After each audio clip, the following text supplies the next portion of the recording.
Hello everybody and welcome back to Reprieve Media CIC's coverage of World Radio Day 2019 around peace, dialogue and tolerance.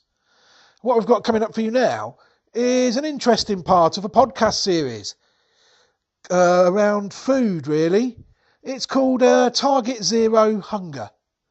It's an initiative from the Food and Agriculture Organization of the United Nations. And it's a podcast about global food security, fair enough. Among the great challenges the world faces is how to ensure that a growing global population, projected to rise around by 10 billion, according to them this is, by 2050, has enough quality food to meet their nutritional needs for a healthy life. This is episode 36, and it explores the increasingly difficulty in providing the world's growing population with food, according to them, particularly when it comes to the livestock sector. Thank you very much for listening. Hello and welcome to Target Zero Hunger, a podcast that explores the food challenges and solutions of our time. I'm your host, Charlotta Lomas. The livestock sector is a key contributor to global warming. The world's population is growing and we need to feed more and more people.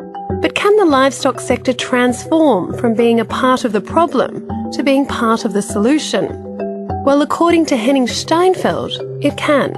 He's the Chief of Livestock Information, Sector Analysis and Policy Branch at the Food and Agriculture Organization. Welcome, Henning. Hello, thank you. So what aspects of the agriculture sector are unsustainable? The livestock sector has grown very rapidly in the last 30 to 40 years, but that growth has taken place in a very unregulated form. So we've had a massive growth in monogastric and very intensive production of poultry and pigs. We've also had a very rapid growth in milk production, but a lot of that has really not taken into consideration the environmental impact, the climate change impact, but also some of the zoonotic and disease issues that are related to that type of rapid growth in the livestock sector. And so what percentage of the total anthropogenic greenhouse gas emissions come from livestock? Well, we have calculated that the total contribution of livestock systems to anthropogenic global warming is about 14 to 15%.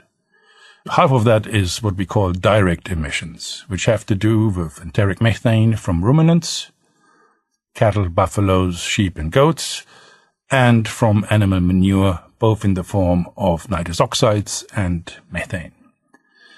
The other half is really related to mostly feed production, where either pastures release carbon or where greenhouse gases are emitted in the production of feed crops. For example, take maize, which require a lot of nitrogen. Maize goes to animals. So we have included that in the 14.5% that I mentioned before. The livestock sector is a contributor to global warming, but it's also a sector that many people depend on for their food and income. How important is livestock to eradicating hunger? Well, the livestock sector is contributing to the goal of eradicating hunger by being a mainstay of livelihood for many pastoralists and smallholders, hundreds of millions we reckon, that depend on livestock for their livelihoods. And it provides directly food. It provides income, even more important than food, that you get money to do food purchases. It provides, importantly, also a buffer. The largest capital form of pastoralists and smallholders are in animals. So they store all their wealth in animals, something that can be mobilized if there's a need. It gives a buffer, it gives a stability to their livelihoods, which they won't have otherwise. Now, we have a growing global population. We're going to need to produce more food than ever before, but this is going to put a huge strain on resources and, of course, increase greenhouse gas emissions. So how do we do this? How can we boost livestock production to feed more people and at the same time reduce emissions? It will be difficult, but we have identified a variety of approaches that can help us to do that. We know that at least 50% more of animal products will have to be produced by the year 2050. We know that through improvements in productivity, we can in some areas really bring down emissions on a per unit basis. We also know that the pastures of this world can help in capturing carbon, can be restored, can be brought back into productivity by really looking at restorative grazing practices.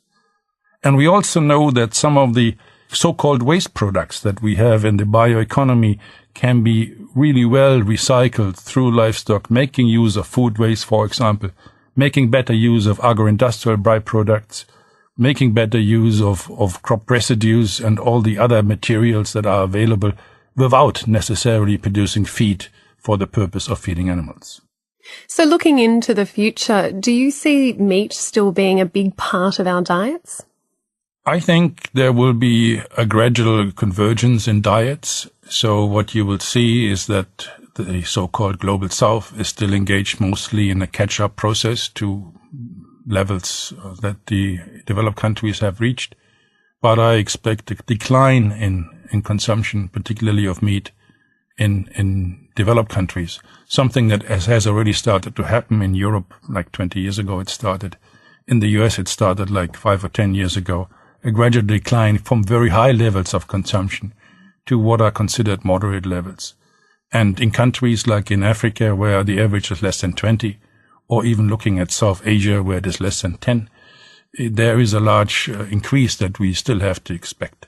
And the largest absolute increase will be in Africa, where we have most of the population growth in the future, but hopefully also most of the income growth in future. In an ideal world, what does a sustainable livestock industry look like to you? In an ideal world, the livestock sector would probably go back a little bit to its origins. Why do we keep animals to start with? We keep animals because it allows us to feed more people than we would be able to do without livestock. So that's very simple. But in many cases, it's no longer doing that. In many cases, it has become a detractor of overall food supply, a better food supply if you wish, but less than we would have otherwise. So in a way, I'm looking at the livestock sector at doing it better, but maybe producing less for those who have already more than their necessary or healthy intake of products.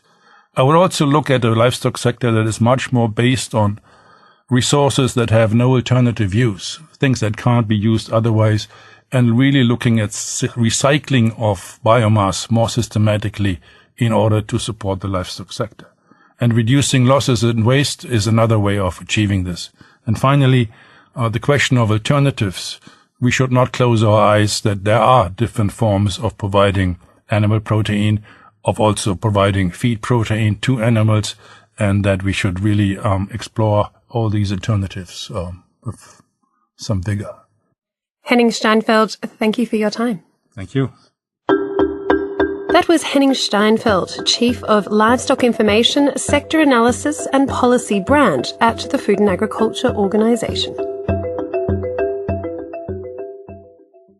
So that's it, folks. Another year gone. 2019 World Radio Day. Thank you very much for listening to our content. We very much enjoyed bringing it to you, and we hope you enjoyed listening to it. If you unfortunately missed some of it or would like to listen back to it, don't worry, it will be available on the podcast section of our website in due course, and also on the YouTube channel, etc., etc. And may I just take this opportunity to thank you all very much for listening and wish you all the best.